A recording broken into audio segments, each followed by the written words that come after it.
तो musculoskeletal system के अंदर जो फार्माकोलॉजी हम पढ़ रहे थे उसमें जस्ट ये एक हाफ पेज रहता था, 3 से 4 मिनट की वीडियो लेक्चर था। मैंने कहा चलो उस पर भी मैं बात करूं। तो देखिए, अभी तक हमने पढ़ा है कि एराकिडोनिक एसिड पाथवे। इससे पहले जो लेक्चर है उसमें हमने ये चीज़ डिस्कस की है कि जो मेम्ब्रेन फास्फोलिपिड है उस पे जब फास्फोलाइपेज A2 काम करे तो एराकिडोनिक एसिड में कन्वर्ट करता है। एराकिडोनिक एसिड पे फिर कॉक्स 1 एंड कॉक्स 2, जिसको साइक्लो ऑक्सीजनेज 1 2 कहते हैं, जब वो उस पे काम करते हैं तो वहां से क्या बनता है, प्रोस्टाग्लैंडीन, वहां से प्रोस्टासाइक्लिन एंड थ्रोम्बोक्सिन A2 वो बनते हैं। अब ऐसे ड्रग जो कॉक्स 1 और कॉक्स 2 दोनों को रिवर्सिबल इनहिबिट करें, उन ड्रग्स को एज अ ग्रुप हम एनसेड्स कहते हैं, like ibuprofen, paracetamol and indomethacin. लेकिन इसमें आप लोगों ने ये याद रखना है, इसमें जो एस्पिरिन है ये इरिवर्सिबली कॉक्स 1 कॉक्स 2 को इनहिबिट करता है। ठीक है जी। नेक्स्ट क्वेश्चन हमने ये कहा था कि अगर एक पेशेंट है, उसको फॉर एग्जांपल गैस्ट्रिक प्रॉब्लम है, उसको या गैस्ट्राइटिस है या गैस्ट्रिक अल्सर्स है, कोई भी चीज़ है, क्योंकि आप लोगों को पता है जो स्टमक की इनसाइड है, इनर लाइनिंग म्यूकोजा है, that is protected by prostaglandin. तो we can say prostaglandin is a gastro protective. ये क्या है, गैस्ट्रो प्रोटेक्टिव है। तो अब जो चीज़ मैं आप लोगों को समझाने जा रहा हूँ वो ये है कि अगर हम एक बंदे को कॉक्स 1 कॉक्स 2 इनहिबिटर देंगे for pain killer purpose, analgesics purpose, तो फिर क्या होगा उस बंदे में, द मोस्ट कॉमन थिंग जो अभी हमने आप लोग को डिस्कस किया था उसमें क्या होगा कि जो प्रोस्टाग्लैंडीन इनहिबिट होगा तो उसमें क्या होगी, थोड़ा सा आप लोग को रिवाइज इसलिए करता हूँ, दैट इज क्लिनिकली इंपॉर्टेंट। तो कॉक्स 1 कॉक्स 2 इनहिबिट होगा तो प्रोस्टाग्लैंडीन नहीं बनेंगे। जब वो नहीं बनेंगे तो उस पेशेंट के अंदर क्या होगी, गैस्ट्रिक प्रॉब्लम होगी। इसलिए एनी पेशेंट जिसको हम एनाल्जेसिक्स देंगे और आप ये समझते हैं कि उसको स्टमक प्रॉब्लम भी है, तो हम उसको सेलेक्टिवली वो ड्रग देंगे जो इनहिबिट करेगी सिर्फ कॉक्स 2 को, and that is called celecoxib. इसलिए यहाँ पे आप लोग गौर से देखें, जो सेलीकॉक्सिब है it can spare gastric mucosa, ये गैस्ट्रिक म्यूकोजा पे काम नहीं करता, इसलिए दस डज नॉट है। यहाँ पे लिखा है कि जो फॉर एग्जांपल जो सेलीकॉक्सिब है it spare cox 1 which help to maintain gastric mucosa. अगर आप कॉक्स 1 कॉक्स 2 दोनों इनहिबिटर देंगे तो फिर गैस्ट्रिक प्रॉब्लम तो होगी, क्योंकि cox 1 is really helpful to release prostaglandin which maintain gastric mucosa. लेकिन ये जो सेलीकॉक्सिब है ये तो कॉक्स 2 को इनहिबिट करता है, तो ये कॉक्स 1 को स्पेयर करता है, इसी वजह से गैस्ट्रिक म्यूकोजा इन्वॉल्व नहीं होता, दस does not have corrosive effect on the what gastric lining या जीआईटी। इसमें आप लोगों ने याद रखना है। फिर हमने ये ड्रग पढ़ा है कि जो फॉर एग्जांपल एंडोमेथासिन है, that is commonly used to close PDA, patent ductus arteriosus. लेकिन इसमें जो एनसेड्स है दे आर कॉल्ड रीनोटॉक्सिक, क्योंकि ये एफेरेंट आर्टेरियोलो कंस्ट्रक्शन करता है। होता यह है कि जो एनसेड्स है ये तो प्रोस्टाग्लैंडीन इनहिबिटर है, but prostaglandin itself is a vasodilator for efferent arteriole in the kidney. But अगर हम प्रोस्टाग्लैंडीन को इनहिबिट करेंगे तो फिर वेजो डायलेशन की वजह वेजो कंस्ट्रिक्शन होगी, जिससे किडनी की जो फंक्शन है वो डिटोरिएट हो सकती है। ठीक है जी। इसके बाद हमने जो ग्रुप ऑफ ड्रग पढ़े थे, bisphosphonate, alendronate, ibandronate, risedronate and zoledronate, these all are the drug present in bisphosphonate category. इन सब का काम है दे डिक्रीज और inhibit osteoclastic activity, therefore used for the condition of osteoporosis, but its most common adverse outcome that is called esophagitis। फिर gout के drug है, वो ड्रग जो यूरिक एसिड सिंथेसिस को ब्लॉक करे, यूरिक एसिड प्रोडक्शन को कम करे, दे आर एलोप्यूरिनोल एंड फेबुक्सास्टेट। क्या होता है, एलोफ्यूरिनोल और फेबुक्सास्टेट। और इस पर ऐसे ड्रग जो यूरिक एसिड को वाटर सॉल्युबल कंपाउंड में कन्वर्ट करें एलेंटोइन में, उसका नाम रेसबेरिकेज एंड पेग्लोटिकेज है। ठीक है जी।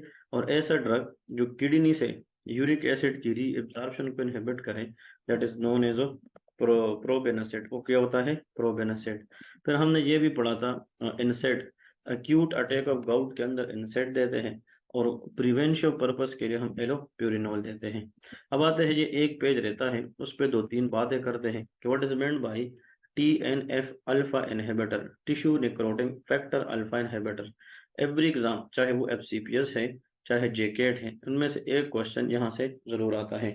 तो देखें, the most important and frequently asked agent in this category that is called etanercept, very very important. Etanercept क्या है? It is a fusion protein decoy receptor for TNF alpha. देखिए, जो टीएनएफ अल्फा है, it play a key role in the pathogenesis of certain problem like rheumatoid arthritis, psoriasis and ankylosing spondylitis. इन तीन conditions के अंदर specially specially that's TNF alpha play a key role in the pathogenesis. तो ऐसा drug जो इन diseases के अंदर TNF alpha को इनहिबिट करें, दैट इज कॉल्ड ईटानरकेप्ट। एग्जाम के अंदर एक क्वेश्चन आता है, एक पेशेंट है, वो जब सुबह सवेरे उठता है तो उसको सिमेट्रिकली दोनों साइड पे हाथ के अंदर स्टिफनेस होती है, हाथ स्टिफनेस होती है, but that stiffness become decrease with the work. जितना वो बंदा काम करेगा उसकी स्टिफनेस कम होगी। So this is a clue toward rheumatoid arthritis. उसके अंदर अगर ये भी बताया गया है कि फॉर एग्जांपल उस बंदे के अंदर हम एक ड्रग दे रहे हैं जिसका नाम ईटानरकेप्ट है, तो what is the mechanism of action of etanercept? Answer is, उसमें ABCD में लिखा होगा TNF alpha agonist, TNF alpha antagonist, इस तरह। तो ये जो ईटानरकेप्ट है, this is called TNF alpha antagonist. ये TNF अल्फा को ब्लॉक करती है ताकि वो इन डिजीज के अंदर, मतलब पैथोजेनिस के अंदर काम ना करे, और इससे पेन टेंडेंसी क्या हो जाए, कम हो जाए। ठीक है जी। It is produced by recombinant DNA। देखिए, ईटानरकेप्ट एंटरकेप्ट TNF, इसका मतलब it interfere decrease activity of TNF alpha.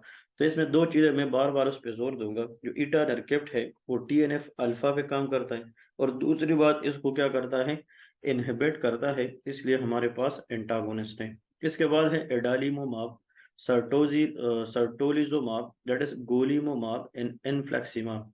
ये भी क्या है, anti TNF alpha monoclonal antibody. ये TNF अल्फा पे काम करके उसकी एक्टिविटी को कम करता है, और ये ए से एंटीबॉडीज है, ये मॉब वाले, जितने मॉब वाले ड्रग है, दे आर थेराप्यूटिक एंटीबॉडी। ये ऐसे एंटीबॉडी बनाए गए हैं, ये TNF अल्फा एंटीबॉडी, ये ऐसी एंटीबॉडी है, these are such therapeutic antibody which against work TNF alpha. ये भी इन्फ्लेमेटरी बाउल डिजीज में, rheumatoid arthritis, ankylosing and psoriasis, same indication. फर्क कहाँ पे आया? अगर TNF अल्फा को बॉडी के अंदर काम करने से रोके तो उस ड्रग का नाम ईटानरकेप्ट है। लेकिन अगर हम थेराप्यूटिकली ऐसे एंटीबॉडी बनाए कि वो TNF अल्फा की काम को काम करें, तो वो ये सारे हैं। But these agent if you use for longer time, they predisposition to infection including reactivation of latent TB. This is a very very important and that is commonly asked in the exam। तो भाई, एक patient है, उसको हम rheumatoid arthritis के अंदर एक drug दे रहे थे, लेकिन बाद में जनाब उसको कफ पड़ गया, नाइट स्वेट आ गई, वेट लॉस हो गया, और उसकी चेस्ट एक्सरे पे कंसोलिडेशन आ गई। तो वो कौन सा ड्रग है जो हिडन या लेटेंट TB को रीएक्टिवेट कर सकते हैं? वो ईटानरकेप्ट है। ठीक है, very very common question. Since TNF is important in granuloma formation and stabilization, can also lead to drug-induced lupus. Just the most important, मैं तीन बातें बताऊंगा, all are very very important. The drug used for certain condition like rheumatoid arthritis, psoriasis, which can decrease the action of TNF alpha on the receptor, that is called etanercept, and those agent, मतलब etanercept has an increased risk of reactivation of latent TB. So if you know this much, that is more than enough for your any type of exams। इसके बाद last आता है, that is called imiquimod। इसको कहते हैं imiquimod, that is bind to toll-like receptor 7 of macrophage monocyte dendritic cell to activate them, and topical anti-tumor immune response modifier। ये क्या है? एंटी इम्यून रिस्पॉन्स मॉडिफायर है। ये हम किस में दे सकते हैं?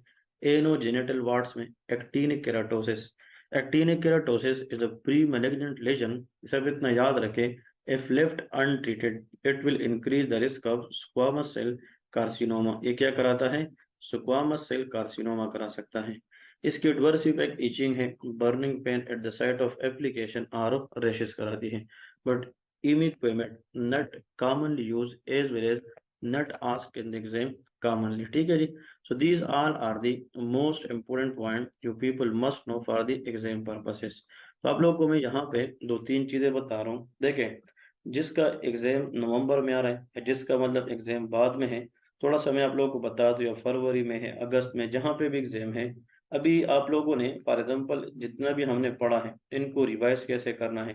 रिवीजन के लिए आप लोगों ने ऐसा करना है कि फॉर एग्ज़ाम्पल डेली लेक्चर, जो डेली लेक्चर आप लोग लेते हैं, तो उसको एटलीस्ट आप लोगों ने एटलीस्ट जो है वो रिवाइज़ करना होता है after taking the lecture 30 minute. मैं कहता हूँ कि अगर एक बंदा मेरा लेक्चर 30 मिनट प्रॉपर लेगा, सही सीरियसनेस के साथ, उसको बाद में 30 मिनट रिवाइज़ करने से उसका सारा कांसेप्ट क्लियर हो जाता है। फिर यहाँ पे लिखें, always take out the key point from every lecture. इसका मतलब ये है कि जो लेक्चर आप लोगों ने लिया है या जो लेक्चर आप लोगों ने मतलब आप लोगों को पढ़ाया गया है, उससे की पॉइंट निकालें। और यहाँ पे लिखें एटलीस्ट रिवाइज। आप लोगों ने याद रखना है कि डेली रिवीजन तो लेक्चर के साथ होगी, लेकिन at least revise one system in each week. इसका मतलब ये है कि हर हफ्ते में आप लोग जो प्रीवियस सिस्टम है उसको रिवाइज करें। फॉर एग्जाम्पल कार्डियोवास्कुलर सिस्टम है, वो तकरीबन फॉर एग्जाम्पल मतलब 40 पेजेस हैं, तो आप 7 पे डिवाइड करें कि मैंने 6-6 पेजेस डेली करने हैं। तो अगर आप डेली लेक्चर के साथ भी रिवाइज करेंगे, जो चीज़ हम पढ़ेंगे उनको डेली रिवाइज करेंगे, और प्रीवियस जो सिस्टम आप लोग के हुए हैं वो वीकली भी आप रिवाइज करेंगे, तो मजाल नहीं है कि आप किसी एग्जाम में फेल हो जाए।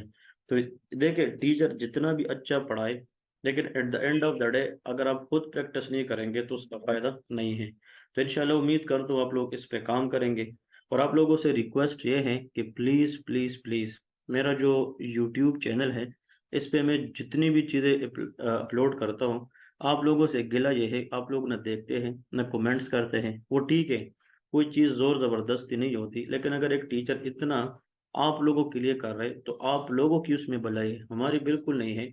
आप उसमें कमेंट्स किया करें, यूट्यूब चैनल को प्रमोट किया करें, और इससे आप लोगों को भी जनाब सवाब मिलेगी, हमें भी, ताकि लोगों तक हमारी बात जाए।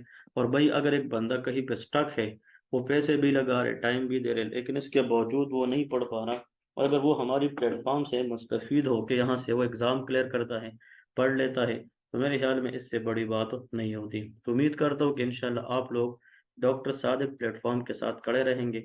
और आप लोगों का प्लेटफॉर्म है, ये मेरा नहीं है, ये आप लोगों का है। आप लोग है तो हम हैं, आप लोग नहीं है तो हम नहीं हैं। तो प्लीज़ इस पे आप काम करें, ये एक आप लोगों से दिल से रिक्वेस्ट करनी थी। उम्मीद करता हूँ कि everyone will take part in it. Thank you so much. Allah हाफिज़।